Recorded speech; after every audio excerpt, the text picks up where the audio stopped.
এখন শুনবেন আজকের গুরুত্বপূর্ণ খবরের শিরোনাম। গলিতে ঝাঁঝরা সাইদদের বুক আসামি করা হলো আন্দোলনকারীদের। পুলিশ হত্যা মামলায় 7 দিনের রিমান্ডে 17 বছরের কিশোর।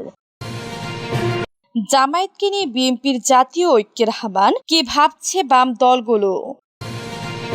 এত লাশ জাতি বহন করতে পারবে না, জানিয়েছেন রব। কোটা সংস্কার আন্দোলনের আরো 2 জন সমন্বয়কে তুলে নেয়ার অভিযোগ। বাংলাদেশের সংঘাতময় পরিস্থিতিতে উদ্বেগ, তুরস্কে বিশ্বের 150 বিশিষ্ট জনের চিঠি। গলিতে ঝাঁঝরা সাইদের বুক আসামি করা হলো আন্দোলনকারীদের। কোটা সংস্কার আন্দোলনের সময় সংঘর্ষে রংপুরে বেগম রোকেয়া বিশ্ববিদ্যালয়ের শিক্ষার্থী আবু সাইদ পুলিশের গুলিতে ঝাঁঝরা হয়ে যায়। তার গলা থেকে উরু পর্যন্ত গুলির আঘাত পাওয়া যায়। তবে পুলিশের করা মামলায় প্রাথমিক তথ্য বিবরণীতে FIR বলা হয়েছে, আন্দোলনকারীদের ছোড়া গুলি ও ইটপাটকেল নিক্ষেপের এক পর্যায়ে আবু সাইদের মৃত্যু হয়েছে। সংঘর্ষের একাধিক ভিডিও ফুটেজে দেখা গেছে 16 জুলাই কোটা সংস্কার আন্দোলনকারীদের কর্মসূচি চলাকালে বেগম রোকেয়া বিশ্ববিদ্যালয়ের সামনের সড়কে পুলিশ আবু সাইদকে খুব কাছ থেকে গুলি করে। আর আবু সাইদ এক হাতে লাঠি নিয়ে 2 হাত প্রসারিত করে বুক পেতে দেন। কিছুক্ষণের মধ্যে তিনি লুটিয়ে পড়েন। সাইদের লাশ ময়না তদন্ত করেন রংপুর মেডিকেল কলেজের ফরেনসিক বিভাগের প্রধান সহকারী অধ্যাপক রাজিবুল ইসলাম। তিনি শনিবার গণমাধ্যমকে বলেন, বেরোবির শিক্ষার্থী আবু সাইদের বুক ও পেট ছড়রাগুলিতে ঝাঁঝরা হয়ে যায়। লুকোচুরির কিছু নেই, রক্তক্ষরণে তার মৃত্যু হয়। আগামী কয়েকদিনের মধ্যে ময়নাতদন্ত প্রতিবেদন দেয়া হবে বলে জানান তিনি। কিন্তু মামলার FIR-এ আবু সাইদ পুলিশের গুলিতে নিহত হওয়ার বিষয়টি উল্লেখ নেই। আবু সাইদ নিহত হওয়ার পরদিন 17 জুলাই তাজহাট থানায় একটি মামলা হয়েছে। মামলার বাদী ওই থানার উপপরিদর্শক ও বেগম রোকেয়া বিশ্ববিদ্যালয় পুলিশ ফাঁড়ির ইনচার্জ বিভূতি ভূষণ রায়। পুলিশ হত্যা মামলায় 7 দিনের রিমান্ডে 17 বছরের কিশোরী। কোটা বিরোধী আন্দোলনকে ঘিরে রাজধানীর যাত্রাবাড়িতে পুলিশ সদস্য গিয়াসউদ্দিন হত্যা মামলায় 17 বছরের এক কিশোরীর রিমান্ড মঞ্জুর করেছেন আদালত।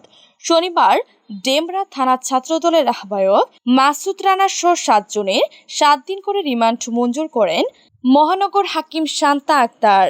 ওই 7 জনের মধ্যে ঢাকা কলেজের শিক্ষার্থী হাসানাতুল ইসলাম ফাইরাজের বয়স এখনো 18 হয়নি বলে তার আইনজীবী জানিয়েছেন।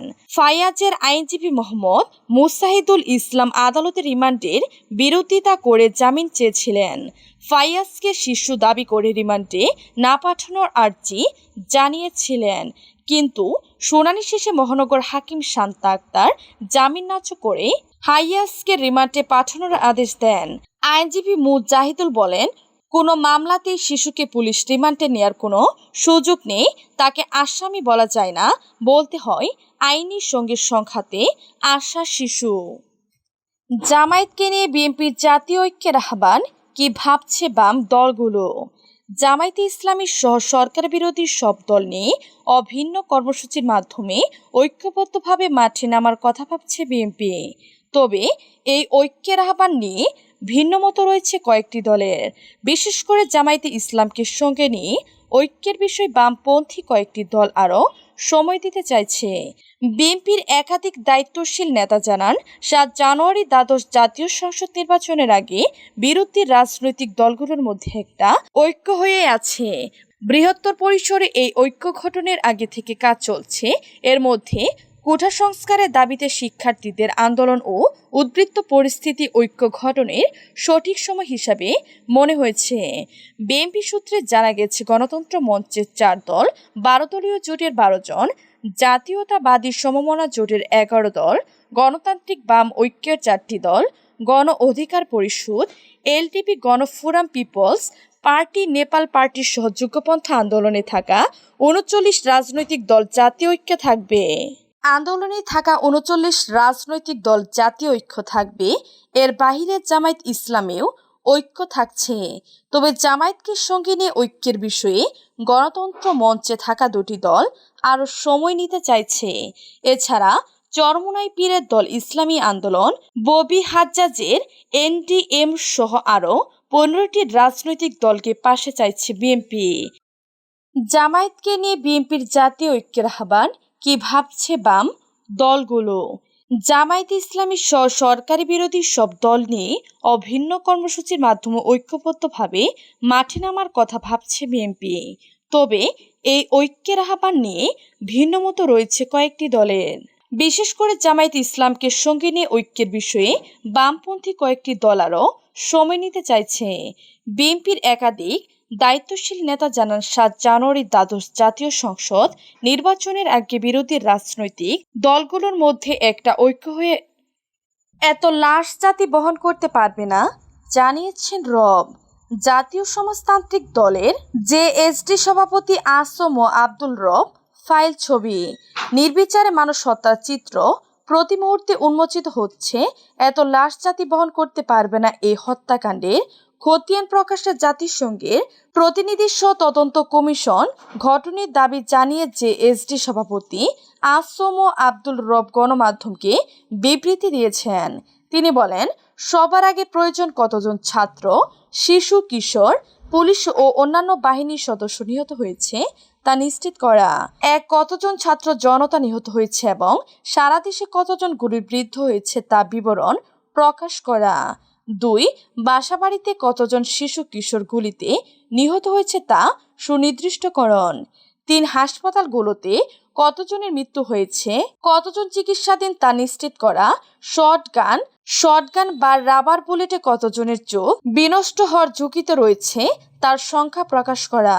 4, বরিশাল সহ সারা দেশে কতজন পুলিশ সদস্য নিহত হয়েছেন, কতজন আহত হয়েছেন তা স্পষ্ট করা। 5, কতজনের লাশ বেয়ারিশ হিসেবে চিহ্নিত হলো তা নির্ধারণ করা। হাসপাতাল মর্গে কত লাশ সংরক্ষিত আছে তা প্রকাশ করা। 6, প্রতিটি হত্যার দায় চিহ্নিত করা। সারা দেশে আন্দোলনে জড়িতদের গ্রেফতার বন্ধ করতে হবে, পরিবারের কাছে লাশ হস্তান্তর করতে হবে। পরিবারের অনুসন্ধান না করে বেয়ারিশ লাশ দাফন করা থেকে সরকারকে বিরত থাকতে হবে। কোটা সংস্কার আন্দোলনের আরও 2 জন সমন্বয়ককে তুলে নেওয়ার অভিযোগ। কোটা সংস্কার আন্দোলনের সমন্বয়ক নুসরাত তাবাসসুম এবং আরিফ সুহেলকে আইন শৃঙ্খলা রক্ষাকারী বাহিনীর পরিচয় তুলে নেওয়া হয়েছে বলে অভিযোগ করেছে তাদের পরিবার। নুসরাত তাবাসসুম ঢাকা বিশ্ববিদ্যালয়ের শিক্ষার্থী এবং কোটা বিরোধী আন্দোলনের অন্যতম সমন্বয়ক। তাকে আজ ভোরে মিরপুরের রূপনগরের বাসা থেকে ডিবি পুলিশের পরিচয় তুলে নিয়ে গেছে বলে অভিযোগ করেছে তার পরিবার। আর আরিফ সুহেল কোটা সংস্কার আন্দোলনে জাহাঙ্গীরনগর বিশ্ববিদ্যালয়ের একজন সমন্বয়ক ছিলেন। তার পরিবার জানিয়েছে, শনিবার দিবাগত রাত সোয়া 3টার দিকে সাদা পোশাকধারী 8-9 জনের একটি দল আরিফ সুহেলকে তুলে নিয়ে যায়। এ সময় তারা ডিবি পুলিশের পরিচয় দেন। রোববার দুপুরে ঢাকা মহানগর গোয়েন্দা পুলিশের ডিবি প্রধান হারুনুর রশিদ নিশ্চিত করেছেন, নিরাপত্তার স্বার্থে নুসরাতকে ডিবির হেফাজতে আনা হয়েছে। তবে আরিফ সুহেলের বিষয়টি সাভারের আশুলিয়া থানা কিংবা ডিবি পুলিশের পক্ষ থেকে এখনো নিশ্চিত করা যায়নি। বাংলাদেশের সংঘাতময় পরিস্থিতিতে উদ্বেগ, টর্কুকে বিশ্বে 150 বিশিষ্ট জনের চিঠি। দেশে কোটা সংস্কার আন্দোলনকে ঘিরে সংঘটিত সহিংসতা ও বর্তমান ঘটনা প্রভাবে গভীর উদ্বেগ জানিয়েছেন বিশ্বের বিভিন্ন বিশ্ববিদ্যালয় ও শিক্ষা প্রতিষ্ঠানের সঙ্গে যুক্ত শিক্ষাবিদ, লেখক ও বুদ্ধিজীবীরা। জাতিসংঘের মানবাধিকার হাই কমিশনার ফলকার টুর্ককে গত বৃহস্পতিবার লেখা এক চিঠিতে এ উদ্বেগ জানান তারা। সেই সঙ্গে তারা এ বিষয়ে অবিলম্বে পদক্ষেপ নেয়ার আহ্বান জানিয়েছেন। 140 জনের বেশি বিশিষ্ট ব্যক্তি এ চিঠিতে সই করেছেন। বিষয়টি চিহ্নিত করে